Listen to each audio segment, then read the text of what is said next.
Welcome back to Kentucky Petrolhead and our winter overlanding adventure in where else but the great state of Kentucky on the Kentucky Adventure Trail.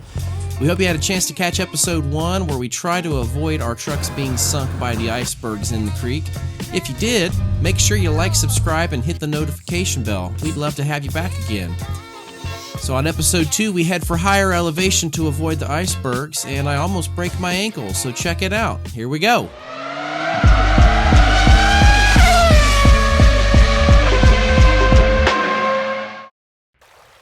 On today's episode, we head south out of Beattyville on the Kentucky Adventure Trail, headed for White Ash Road, and then we head on down to the section of the Pistol Creek Loop that the Kentucky Adventure Tour goes on, which was an awesome trail. And then we head back towards the campground and hit a few other trails on the way, so here we go. The first trail that we took led out of Beattyville on the Kentucky Adventure Trail. And that's White Ash Road, which in the snow along the frozen creek was just beautiful. And the Kentucky River, I believe, runs right alongside the main road. It leads you through a few creek crossings, but overall the road is pretty mild, especially when there's not snow on the ground, and you could probably do it in an average car. On White Ash Road, you're basically cruising along the Kentucky River, and then you go through a tunnel under the railroad tracks, which is kind of tight, but it is passable even for a full-size truck. And then you start to head up the hill. Beautiful, beautiful trail, and fairly simple for something with just a little bit of ground clearance to get through the creeks. It's definitely worth a drive, even if you are looking for a more technical trail, just because it's so beautiful out there. If you really want to get out there and do some trail riding or some overlanding, the best way to do it, or the best way to find them, is the onX Off-Road app. I use this app every time I'm out and I download the maps. I'm not sponsored by them. I pay for this app myself, but it is so good for finding trails and finding your way out of trails that I wouldn't go out without it anymore, especially with the ability to download maps. So I think it's a necessity when you're out here on the trails and overlanding. Once you get to the top of this hill on White Ash, you're going to run into 399, which you'll turn left on and continue down the Kentucky Adventure Tour. This is one of the paved parts of the trail, and it will lead down to where the Kentucky Adventure Tour goes through Pistol Creek, which is where we're at here on this trail. And then once you do the section that's on Pistol Creek, go down a little bit further and you'll get to Cat Hard 2. If you really want to do some wheeling, the hard trails on the Kentucky Adventure Tour are a lot of fun. But you're probably going to want skid plates and more aggressive, taller tires. Lockers certainly wouldn't hurt, so that's up to you. But they are optional. You can take the whole entire Kentucky Adventure Tour without touching the hard trails. One of the things I love about traveling, including overlanding, is meeting new people. And I love to meet people in eastern Kentucky. That's where my family's from. Well, when we got on the Pistol Creek Loop, we ran into a good old Kentucky boy living out in the woods with his dog in a camper, watching the logging equipment by himself, middle of nowhere, dead quiet, got his quad, and him and his dog go right around on the trails, living the life. I could definitely get on board with that, baby. So we had a great time on day 2. We didn't have to fight the icebergs anywhere, and it was pretty easy driving even with the snow. But still a great time. Just seeing the countryside with your friends and hanging out and getting out of the cell service was awesome. Well, we just came to the top part of Pistol Creek, which is off of the Kentucky Adventure Tour, and that was a pretty awesome trail. That was one of the best ones yet. Yeah, just absolutely beautiful. We're definitely going to try that out. So we're going to get on the road here and go down, I don't know, very, very short distance, and then go back down the rest of the loops. Definitely recommend the Pistol Creek Loop. It's like mildly technical, but it makes it fun. Yeah, and there are a lot of big mud holes if you want to do that sort of thing, but I don't think we got the ground clearance and the tire size for that. Well, and there's 4 inches of ice. And 4 inches of ice. What do you think about that? It's a nice trail. It sure was. This is the Creek Loop. So we're going to go up here, go over to the right. We're going back down the rest of the loop. Fun. Yeah, it was a lot of fun. It'd been fun to hit some of those mud holes, but not fun to pull someone out in the snow and the ice. It's true. We didn't want to do that. We don't need to throw a bead or... No. I'm not really into that kind of wheeling. Too much work. We're gonna get called sissies on the internet now. That's true. That's all right. That's all right. I don't care. Call me whatever you want. When you got beards like this? So you got beards like this and never mind. We decided not to finish Pistol Creek Loop that day because of the ice and some of the big ditches, and it was getting later in the day. So we aired back up and got back on the road, headed back up White Ash towards our campground. And we tried this trail, which almost led to me getting hurt. Oh, good. Headshot. Oh, it's a good thing I was wearing a hat, because I'd have a big old cut in the back of my head. This was the offending culprit, which stuck me right in the back of the head, nearly impaling me. Thankfully, my hat saved me. I missed the injury this time, but later on today I don't. Alright, so apparently James has found something very gorgeous and beautiful over here. So we're going to check it out and see what it is by walking through this frozen creek that is breaking. That's all gonna cave in.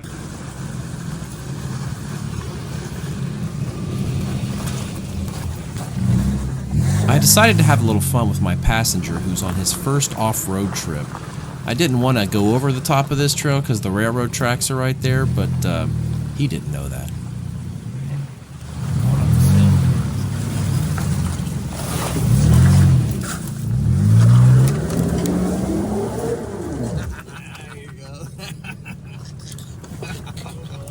I'm just joking. There's no way I'd get up over the top, but it would have been fun, baby.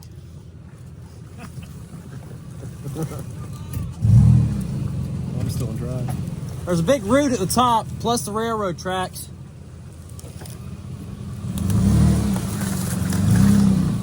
I'm just scaring John. Did it work? He took it like a champ and had a good laugh. I have scared some so bad they won't ride with me anymore, though. Anyway, back to the campsite. Alright, we are back at the campsite for our second night. Yeah, kind of holding. This is our tent, Heater. and we've got 2 tables. And then we've got this very nice little cabin, like, for a bathhouse and go into the bathroom.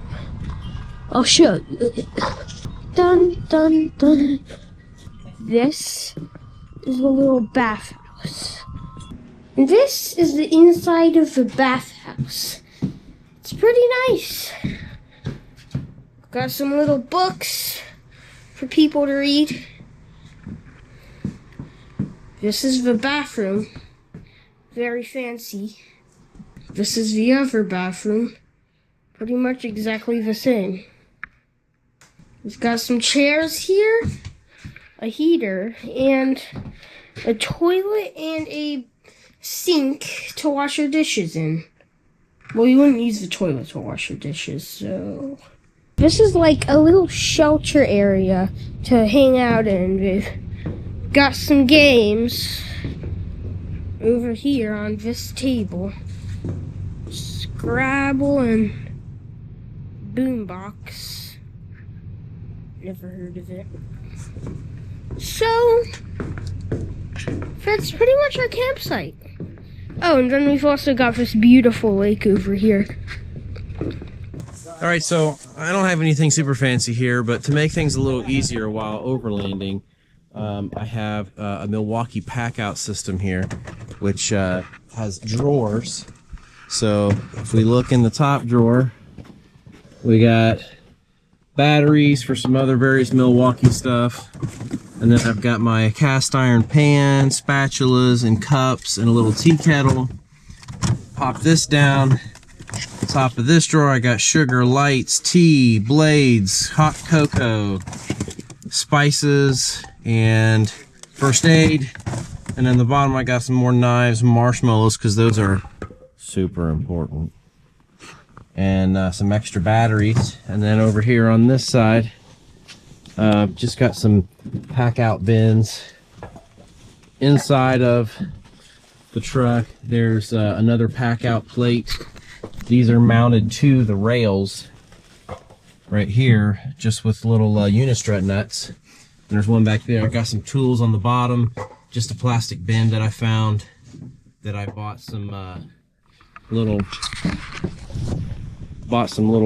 cleats that fit in the pack out that are 3D printed. So that kind of makes the cooking process nicer. But what I really need is something that slides out with a stove in it, make it a little easier to set all this stuff up. I also often bring this pack out. I can roll this around and put supplies in it. And then just got some cheap Amazon shovel mounts. I need another one up there for my pickaxe. And then I wired some light strips up here and up inside the truck with the switch. It's kind of hidden back in behind this stuff. And now I need to rewire it because it's gotten wet from all this wheeling.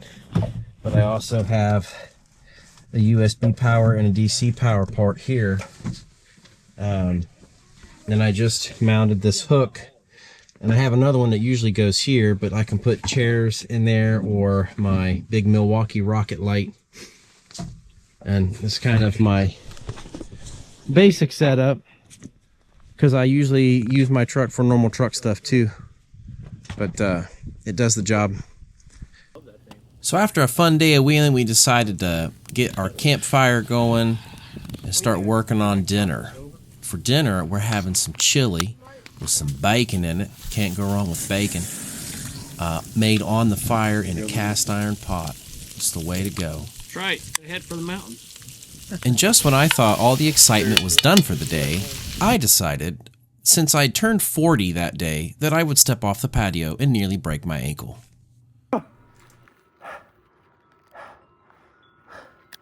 Well, unfortunately, I stepped off the patio into a hole and might have broken my ankle. So that ends this trip. I'll see you tomorrow. Here is the offending patio I stepped off in the dark that made my ankle look like it was pregnant. But thankfully, there were no breaks, just a really bad sprain. And it's, 2 weeks later, and I still have purple feet, which has been no fun. I'm walking around with the boot of shame, and I couldn't do anything the rest of the trip, which was no fun. So James fell and broke his ankle, so now we are packing up our tent. So we had to cut our trip a little early. Sorry. We can barely get around, and in a little bit we're gonna go get some crutches, and then we're gonna go to Cracker Barrel too.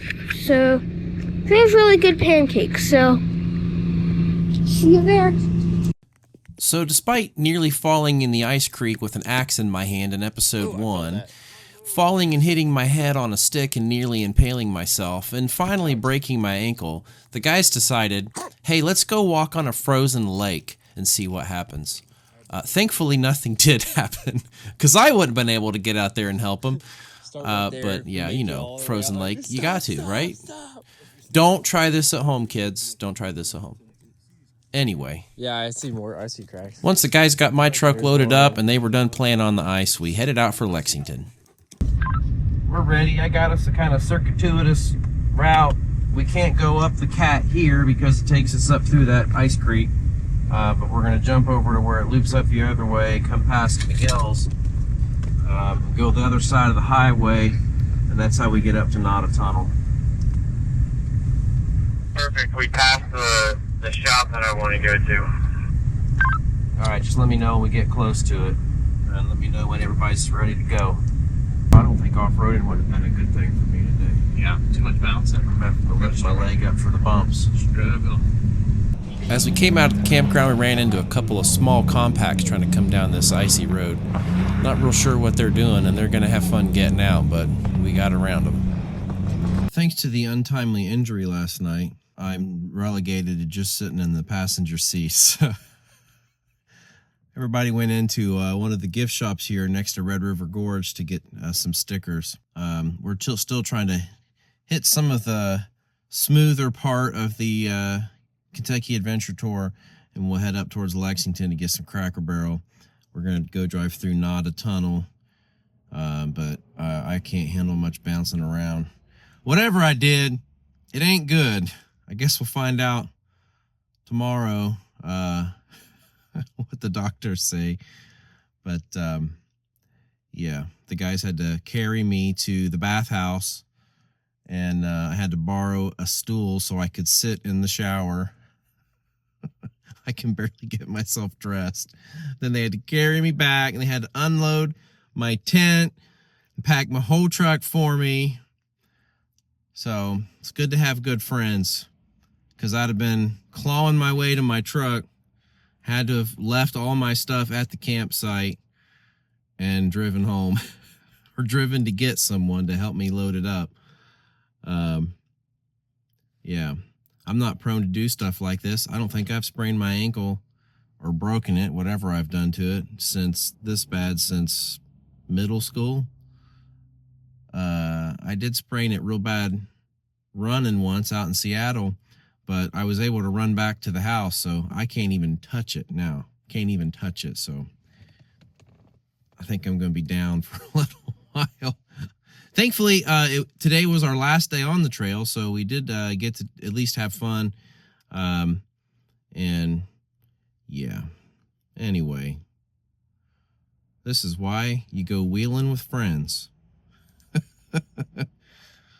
Well, I didn't want to ruin the trip for everybody else and just leave and go home, so I at least took the guys to Nada Tunnel so they could see it, which is a fun thing to go see.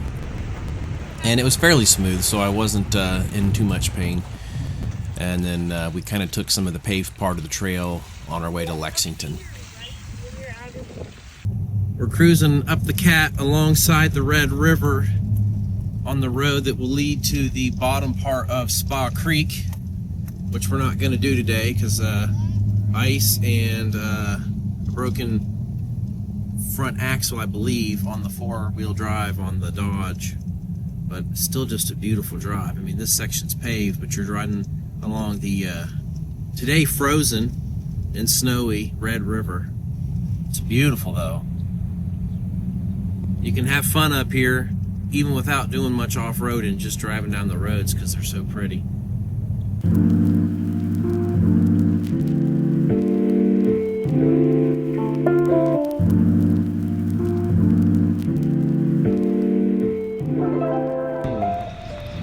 I'm a gimp now, can't walk. Require assistance until I get some crutches. That sucks. Yeah, it's kind of hard to get in. This is my assistant, that's right. This is my crutch today.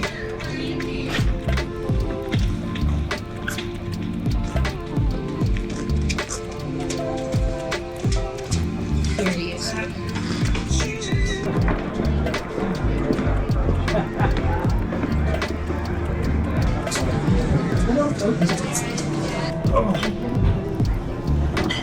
I'm in. Now I gotta pee. I'm gonna get the bottle. Here, now I can get it.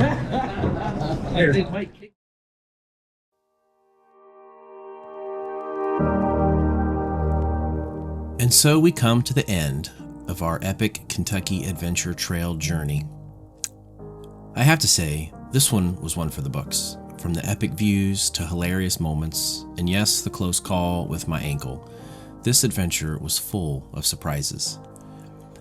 Yep, I almost broke my ankle, but you know what? It didn't stop us from making memories that will last a lifetime. It's not always about smooth trails and perfect moments. It's about the journey, the laughs, and the unexpected challenges that make it all worthwhile. Having my son and friends by my side made it all the more special. There's just something so powerful about sharing these adventures with the people you care about, surrounded by the peace and quiet of the great outdoors. Sometimes the real adventure is finding that calm, that stillness, away from the noise of everyday life at the campsite at the end of the day. It's like the world slows down and all you hear is the sound of your campfire, the wind in the trees, and your own thoughts. And man, that is priceless. But most importantly, It's the reminder that adventure is out there, just waiting for you to take the first step. Whether it's conquering a trail, pushing through the pain of an almost broken ankle, or just enjoying the simplicity of nature, adventure helps us reconnect with ourselves, our loved ones, and the world around us. So get out there, take that leap, and make some memories. You don't need a $50,000 rig to overland. Just a basic truck will do. Maybe you'll find yourself limping back with a good story to tell too. But remember, the adventure is always worth it. Kentucky Petrolhead, over and out.